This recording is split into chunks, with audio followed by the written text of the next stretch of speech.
There, let me hear you tell you. Is that better? Yeah. Yeah. Tara. You're mentioning this connection. I don't know. What was her first name? Alex O'Dare. Right? Yeah. I don't know her. I don't remember I may have met her, but I remember meeting you very, very briefly, but originally at Allison's Funny Bunny premiere. Oh yeah, at the Dumbo space, which is not too far from here. You could walk there. Yeah, that's here. A beautiful space. Yeah. Yeah, isn't that probably where we met? That's where we met because I was one of the producers on Allison's film Funny Bunny. Yeah. And Allison lives 2 blocks away from me in Philadelphia. Oh, right. That's right. She finally did the podcast for Funny. I think it was for Funny Bunny. I think it was like right around that time, I guess, and it would have been. She came over. I was staying somewhere. I was staying temporarily in a spot, which is not unusual for me. Dude, I'm constantly house sitting and dog and cat sitting these days. I don't know what it is, but it's something I find myself doing. And she came over and we had a really nice time. And so it's of course it's available for listening and down that conversation. But I like her very much. Yeah, she's quite eccentric and incredible filmmaker. And I've been bothering her, nudging her to say it's time for another film. Oh, that's an important producer role. Yeah. Especially when there's no crew and there's no... why can't you... Well, she writes her own stuff. She writes her own stuff. So she's sort of auteurish in that way. Yeah, she is. And she also has a full-time teaching job at Drexel University, which she rather loves. Mm-hmm. I like people to thrive, but I'm not pushy. Right. So I just nudge her a little. Yeah. I do that too, and I call it polite persistence. I like that. Mm-hmm. So like when I'm pursuing somebody for this show, for instance, and, you don't always get an immediate yes or commitment. So that's nicer. So I will, check in and try not to be pushy. But I find if you also don't make yourself known and your intentions known and put them out there, then nobody's going to know.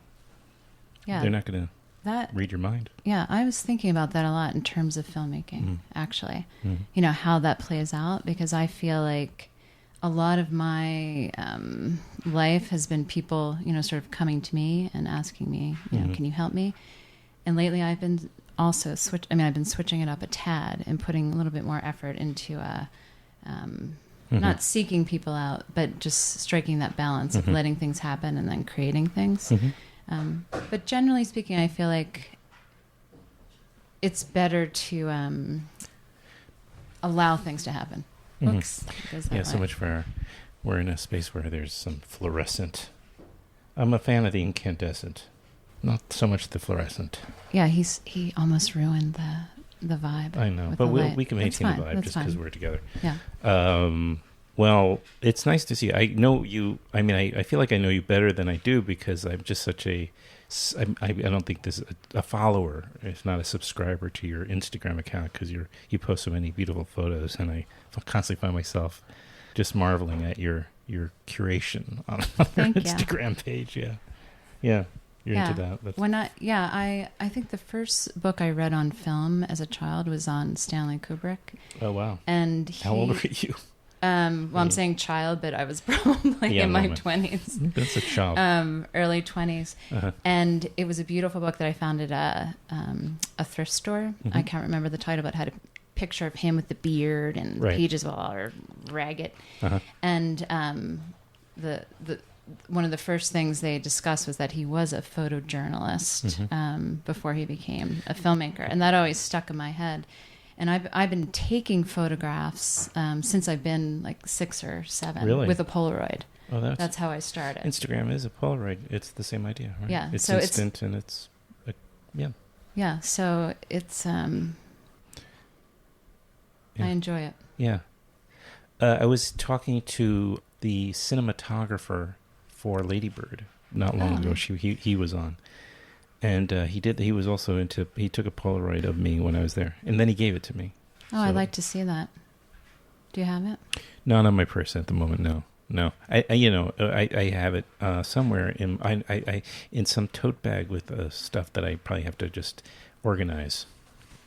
I'll do that. I'll put stuff in, like I have this tote bag of just has like, you know, catalogs and brochures and programs and papers and business cards and badges and stuff like that, and this Polaroid is probably in there with it, but I'll dig it out. Does it look like a special Polaroid? No. Because it doesn't. Yeah. Well, it's very nice to have such a talented cinematographer, you know, do that.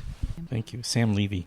He's a great cinematographer, and they reached out to me, which is it really feels good when that happens, because I'm always amazed when people even know what I'm doing. I think what you're doing is amazing, Adam. Thank you. Okay, well, someday you'll have to... Maybe you can take a photograph of the photograph and send it to me. Yeah. Or you could post it on your own Instagram account. Yep, I could do that. That would be... I should do that. Swell. I never didn't think of it. Taken by... I mean, unfortunately, I don't even think he was nominated. He might have been one of the few people that wasn't nominated for that film, because even though they were completely shut out, which I think was a crime, at the Oscars I'm talking about, you know, they didn't win any awards, Lady Bird. Nothing. Maybe if they did, it was a very kind of, you know, relatively speaking, minor award. Not to diminish anybody who would have won, but you know, it wasn't like Greta Gerwig won something. In my heart, I know I was counting on that, and you know, I go to this party where people, you know, they tally up we all vote. Philadelphia.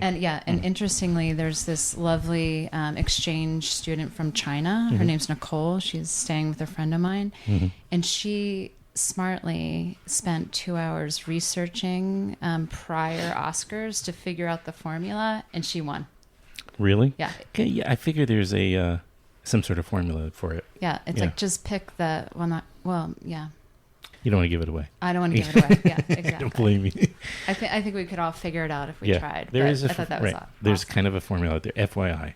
But it's up to you if you're motivated to figure it out or to find it or what have you. Correct? Okay, we're still going. I always get paranoid. I have to check that we're still recording. It's happened. Like I just had Lynn Shelton on, in the first 5 minutes, the thing wasn't out, and that drives me crazy. The level of incompetence sometimes, you know, mine. Lynn is making a new movie. I heard. Yeah. One of the other producers on Funny Bunny is going to be her producer, or one of her producers, Who's that? Ted Speaker. Oh yeah, Ted Speaker. Yeah, I've heard of him. Yeah. I haven't had him on yet, but I will. You know, I'm looking at producers for two different reasons, so we can talk about that off mic. Sure. I'll make a mental note. I'd like to get Ted Speaker on eventually. I don't know. It's somebody I've known of, and so I must have liked some of his work that he's been involved with, I guess. But yes, I heard she was casting something right now, and it was going to be very improvisational, and it's returned to real just comedy. Yeah, she's... It's harder to improvise dramatic films, I would imagine. Unless you're John Cassavetes. You know, that you put sort me of... right in my place. You're absolutely right. Maybe I can think of another example, but not that quickly. I don't think you need to. That's a perfect example. Ben Gazzara and Jenna Rollins. Just cast them in it. And what was that guy's name? I always blank for some reason. Peter Falk? Well, I wouldn't forget Peter Falk. I wouldn't forget that for a second, ma'am. But no, the blonde guy who had the ponytail. He was Minnie Moskowitz, you know. Wait, Vince? No, Vincent? No, wait, hold on a minute. Is he still alive? I think he is, but I think he's quite venerable at this point. But he's alive. Yeah. Isn't it terrible? I recently heard this story about John Cassavetes about that, like improvisation, and I can't remember maybe it was opening night it was Faces, and he had an actress who had never acted before, and one of his main actors, she got on set, and they were improvising, and one of his actors said, you know, John, how can this happen? Like, you're letting this girl on the set and she can't act, and what are we going to do? We put our whole life into this film, and how are you going to, you know, what's happening here? And he said, oh, it's not her, it's you. And then he went to the actress and said, I'm sorry, I can't remember the actor's name, and said, Lynn, who was this actress's name, blah, blah, blah, hates you. And she said, well, how can I get him not to hate me? What am I going to do? And he said, well, just hate him back. So then he created this, you know, sort of truthful outside dynamic. So when they started improvising, the the acting came alive, and then they fell in love. They love each other because they're doing a good job. Right. So they connected. Yeah. So one of his tenets of trying to get actors to improvise well was just finding that deep, profound the truth. connective, and Yeah. the truth, right? Yeah. Yeah, it's interesting. I never thought about that because you can connect through negative ways. I mean, through hate, as much as which is as valid as connecting, I guess, through love. Yeah. I mean, I think his eventual goal Sure. was that everyone, which should happen, everyone gains respect for each other eventually on a film set, but not at first. Just a little try. Thank you. If I make the gesture, don't feel bad. It's normal to just over time. It's. Hey, you mentioned Cassavetes, so Yeah. whose name comes up more frequently than any other filmmaker. I would say if you figured out the algorithms in my podcast and you were to somehow get all of the filmmaker's name or names that have been mentioned, probably Cassavetes comes up the most frequently, just as far as affecting people, overall. But didn't he do also, was it theater or did he shoot film in Philadelphia? Doesn't he have a connection to Philadelphia? Well, or am I incorrect? it's interesting you say this because I was sort of going back, through my experience with filmmakers, and the first person I worked with was Brian De Palma. Brian De Palma, I do know that. Yeah, and trust me, I want to know more. I want to know more. Yeah, and that was one of the reasons that I think we came together, Brian and I. It's an interesting kind of really boring story. To you, to me, maybe not to anyone listening. Though. Yeah, but most of the filmmakers I work with have some sort of background in theater, and so do I. So that's it's not intentional, but it does create a good base of knowledge. And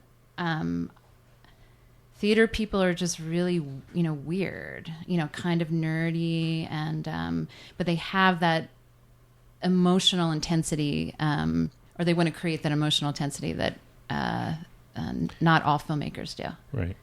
So Brian started, I think he studied physics at Columbia. Yes, right. And then he was one of the first guys, just because he actually went to meet girls, to go to Sarah Lawrence, and that's how he got involved in theater. Right, that had been an all-girls school for many decades, and then it went co-ed.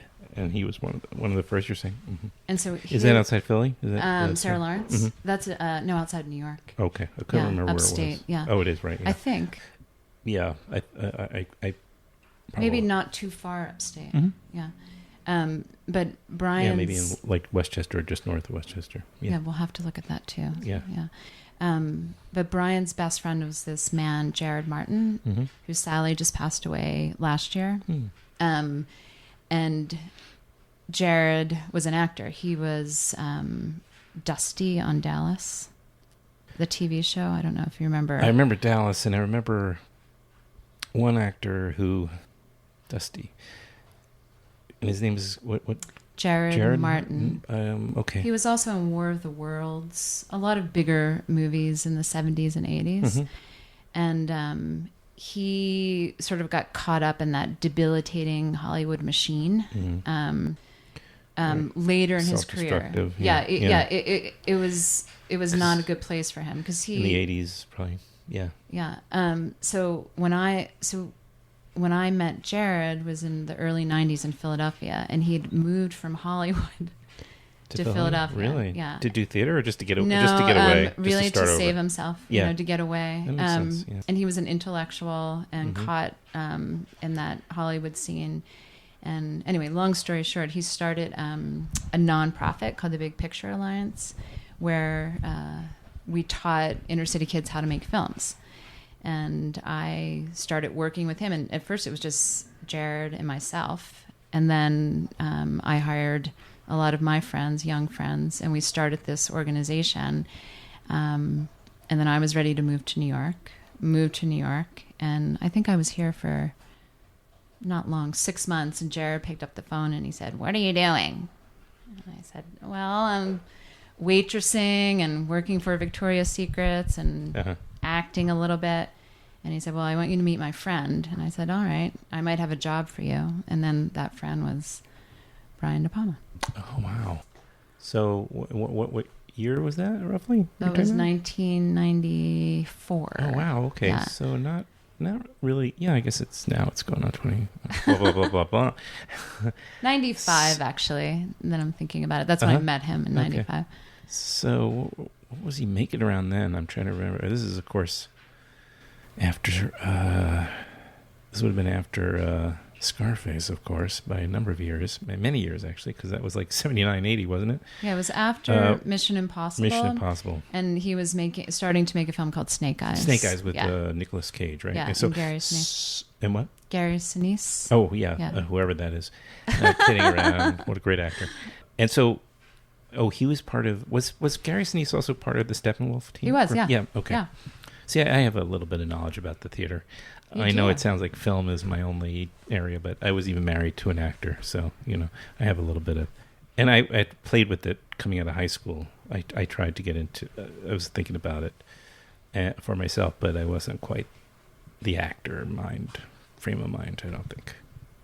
You could always give it another shot, Adam. Yes, right. Character actor parts and. Anyway, so you were saying Snake Eyes era, Brian De Palma. Oh, he made some interesting films in that period of time, actually, in the 90s. He did. I mean, I worked with him on Snake Eyes and then Mission to Mars. That was huge, right? That was great. I liked that a lot, that movie. I like that movie. It wasn't like as broadly embraced as some of his other works, but I liked it a lot. It wasn't. But it was, it was the film, after that he left for France and made the rest of his movies in Europe. Which is an interesting trajectory. Passion. Yeah. Not the first to do that, but where financing becomes available and you can work and get grant money from the government as well as all that stuff. Exactly. I mean, and they love him there too. By the way, he doesn't have to prove himself. They probably just they think he's still this icon. Whereas in America, we are into disposable. We dispose of our legends and our pioneers. Yeah, I was really happy for him. I mean, in France, it's like they love Jerry Lewis and Brian De Palma, so I think it's a lovely place for him to be. And he's so masterly and so amazing, and has been through so much as a filmmaker that for me, spiritually, I thought, wow, okay, go for it, never come back. Yeah, but he does. So he went off to France, abandoning Culp. But so you worked on with over 2 films? Over 2 films, but I worked for him go down in history as his longest lasting assistant. Because he's probably very challenging to work with. He's very challenging. But Brian and I, we were both from Philadelphia. Both started out in the theater. We're both pretty nerdy. Like he's in his inner circle, like the assistants and close friends, and we'll call him the bear. Do you know that? No. Isn't that sweet? Because he is sort of. I guess teddy bear is sweet, but a grizzly bear, not so much. Just saying, You're right. Okay, well, let's say, a teddy bear for sure. So he is. Once we get to know him, he's very loyal. Yeah. And gotcha. Very devotional to the people that he cares for, and all present. Like once he connects with you, I understand. Yeah, I got that from him too because he did this podcast. He did, I know. Yeah, and really early on. I wanted to listen to it, and I can't believe he did it. It's not a good one. I can't either. But it was for passion, and I'm sure he was just. Yeah. The team was probably concerned, but it was at the New York Film Festival where it had its premiere, at least New York premiere, and it or U.S. premiere, and I have very good relationships with them, and so I think they helped make it work. And I was a nervous wreck, and I'm not normally nervous with even then, even though I was he never grants interviews. Like he must have done his research on you. I'm dying to know. I doubt it. I think he just allowed the New York Film Festival to put together some interviews, and he just did more press than he usually did, but I could tell he doesn't suffer fools. That was quite evident, and also that he just didn't like doing press was evident, and I just came in with not really. I complimented him in the movie, but it was about 20 minutes towards the end, and I mentioned that it was my birthday, and it was my birthday that day, and when is he that? Came to life. He goes, "What?" He said, "Really?" And I said, "Yes." And he goes, you're a Libra. And I'm like, yeah. And then he said a couple of things about that. And then, we connected, he really was all of a sudden very, warmed up. Like this coolness or self-preservation, something had cracked a little bit. And then I found him to be very, very warm. And then it was over, that kind of thing. And I have chased him down since. You were just getting started.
People like that, they were tired of hearing all the people say what he means to them, I'm sure. And, I don't do that stuff until I know I've got them already. And then I can sort of say, by the way, as a young guy and seeing a film like, Sisters or, even Scarface. And I'm thinking of a couple of others like that he did earlier on. But when I discovered him, as a young guy, it was profound. Like you walked out of those feeling like changed, and so I wanted that I could tell them afterwards. I even did it with Oliver Stone. Like once I had a kind of a bit, and he's not like, he's all about bravado, that guy, but he's a talented filmmaker too. He's divisive and he's, but I was able to say, when I went to it, I could after spending a little time, I could tell him something like that, more personal about how, or some couple of his works really had an impact, But because you're not quite coming as a stalker fan at that point, So, but your connection with him was, it sounds like you had that theater background and the Philadelphia connection, of course. Yeah, and but you met him here in New York? I met him here. I was living in the East Village. That's where, and he lived in the Village, right? Yeah, at that West Village. Yep, West Village. And I know I stood in front of his house for days. Really? No, come on. No, I went to his office, which then became my office, and I remember I had absolutely no money, and Jared said, make sure to look good. They have this little banter back and forth. It's really a funny way of talking to me. And I said, okay, well, I don't think that was looking in my closet. What? Because I think by default, you probably looked pretty spectacular. So to even try to zhuzh it up seems crazy. It was a strange thing to say, but I took it to heart. I was 20-something years old, and I didn't know what I was walking into. I thought, right. I'm typing up resumes. And he said, just show up and look good. I was like, all right. Yeah. So I remember I went to Banana Republic and bought this blue silk dress that I still have. Yeah, it cost me $100. Wow. Yeah. And I looked pretty prim. Uh-huh. Yeah. That's probably a good choice. I thought so. Yeah. I'm not going to try to dress like a... Probably a 45-year-old guy at the time. Yeah. A 50-year-old guy. Oh, about 50. Yeah, you're right. 50. Yeah. And it was a really boring interview. We just talked about Philadelphia and books and my prior work experience. And then the next day, I think Jared called me that night and he said, how'd it go? And I said, I have no idea. Right. You couldn't gauge How would I know? It's like an audition. You're just like, right. What's happening here? And he said, well, I think it went really well because I I heard from Brian. And I said, wow, okay. And I said, well, what are my chances? And I remember he said, because I'm thinking about buying breakfast tomorrow and how that's going to happen. Yeah. What are my chances? And he said, it's between you and one other girl. Oh, I hate that. Yikes. Who wants to hear that? But actually, I thought that was really funny, to think, here's this legendary filmmaker and he's interviewing 2 people to be his assistant. Well, it was down to 2 people. It was down to 2 people. Yeah, maybe he had interviewed a few other people, but anyway, doesn't matter. And that was actually in the time of landlines. And so the following day, sure. I remember I was in my apartment and the phone rang and I picked up the phone and it was Brian. And he said, do you want the job? It sounds like him. Doesn't it? Yeah. And I said, yeah, sure. I'd be honored. I'd love to have the job. You have the job. Call this phone number. And then 24 hours went by. And I remember the production coordinator from Paramount called me and she said, this is blah, blah, blah, blah, blah. And you need to get on a plane at 5:45 a.m. tomorrow morning. I'm like, what? Yeah, you're going to LA. And so from that point on, my life really changed. Wow. Yeah. Had you read the book about the Bonfire of the Vanities, The Devil? Not until I got the job. Okay. Then you read it? And then I read it because Julie, why am I not remembering her last name? The woman who wrote the book, Solomon. Julie Solomon. Yeah, is a very good friend of Brian's. And I had met her. And when I met her, I was like, wow, okay, she seems really cool. And, he gave her carte blanche on that set and she took it. Wow. Yeah, she sure did if you read the book. But it's like, why would he do that? Yeah. What a disaster that was. Yeah. For him. But, I'm always interested in people's backstories, because I feel like everyone always, glorifies their own existence. So I think it's, for someone like him to do that, I think it's really a gift to the film world, and people who are interested in it, because I think that to happens. Open his life up like that, or the set, and knowing, and right. Because every film set, no matter how, from my experience, no matter how lovely, everyone's still absolutely paranoid about everything all the time. Are they doing a good job? Why is that person doing this? Why is that person doing that? Trying to please that person, all this inner stuff, it's a heightened reality and stuff happens and it's interesting. It's like, it's very human, but in a condensed period of time. So, I thought that was a very brave act for him to do. And I think he knew what he was doing. Very good. Yeah. I that's an interesting way in, because I don't have a sense of who he is, what's going on, what he's thinking about. Yeah, he's thinking a lot and all the time, you know, and And I remember they made a big deal that he had lost all this weight before he made this movie. He was very, fit because I guess he struggled with his size for many years, But that the Julie, when she's writing this book, they're saying how he had recently taken off all this weight. I think wasn't that the case? Yeah, well, he used to say to me, he would say, "When I get stressed out, I get fatter. When you get stressed out, you get thinner." Where's the justice? How that happen? Yeah. Where's the justice?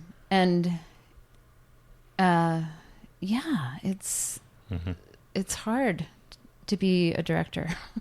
Well, it's also hard to be a professional assistant to somebody like that, I imagine, because like you say, he had a bit of I'm guessing, a short fuse.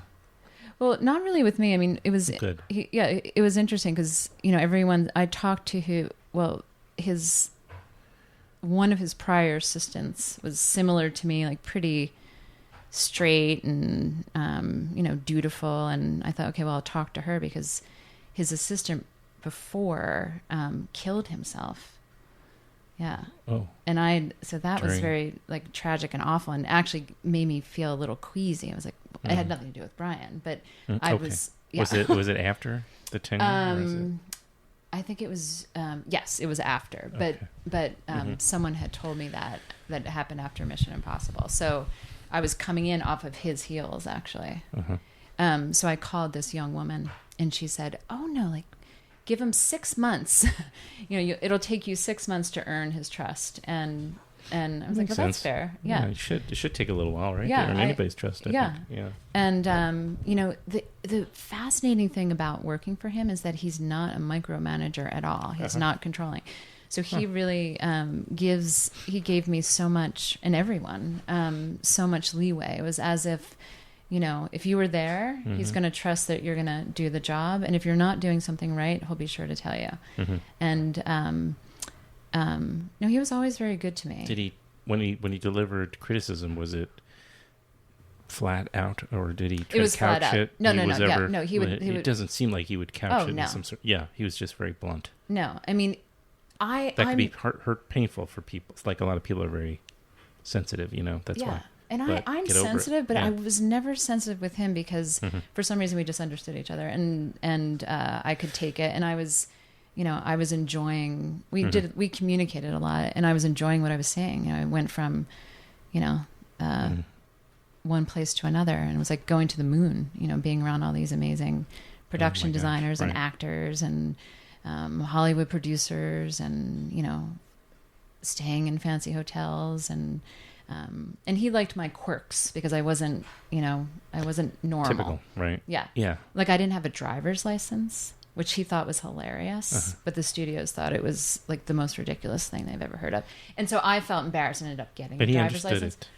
He understood. Because you're from Philadelphia and he's from Philadelphia, and you don't need to have it. So if you're living downtown or something. Exactly. And he said that Marty Scorsese never had a driver's license. I don't know if that's true. Well, I think maybe Woody Allen didn't either. Maybe not. Yeah, well, you don't have to have one. We're saving the planet by not having one. I mean, now I have one. You have a family, right? Yeah, I have.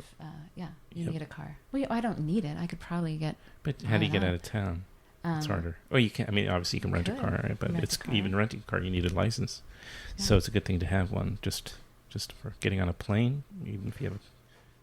Now, it's helpful. Yeah. Or I guess it's government sanctioned identification.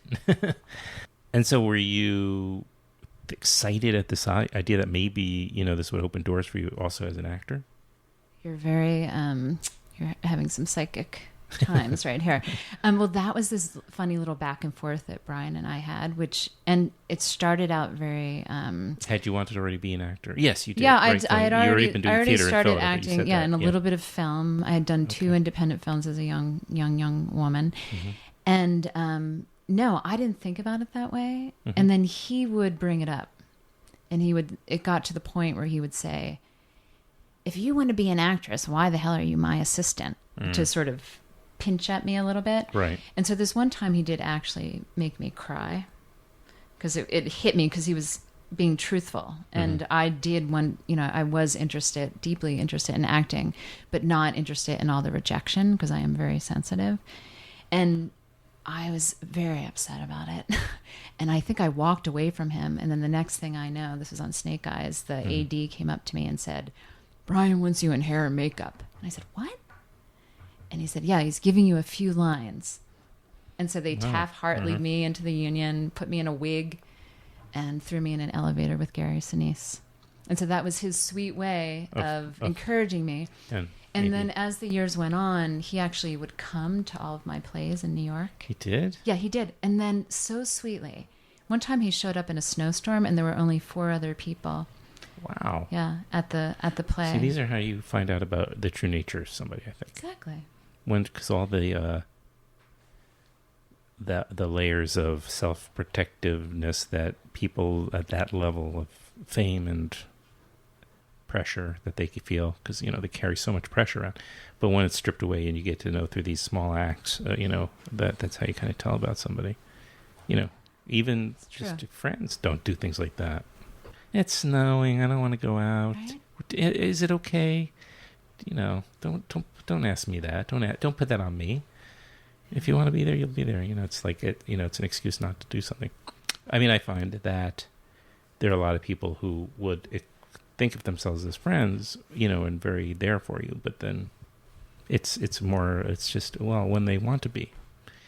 I know, but imagine being a filmmaker in the 70s. I mean, that's a very creative atmosphere. He was the 70s. He was the 70s. You know, there was him, and you mentioned there was Scorsese. Who else was? I mean, you know, there really wasn't too many other people. Yeah. You know, at that point, who were obviously changing the whole cinematic landscape here in the United States, anyway. Yeah. So, You know. he was very supportive. Yeah. And is with all of his, I mean, he discovered a lot of famous actresses that have been in theater, New York theater for a long time, and men. You know, to this day, if one of his actor friends needs help, he's more than happy to, I've seen him do that a million times, connect an actor to a director or producer or another actor. So he's very good to his actors.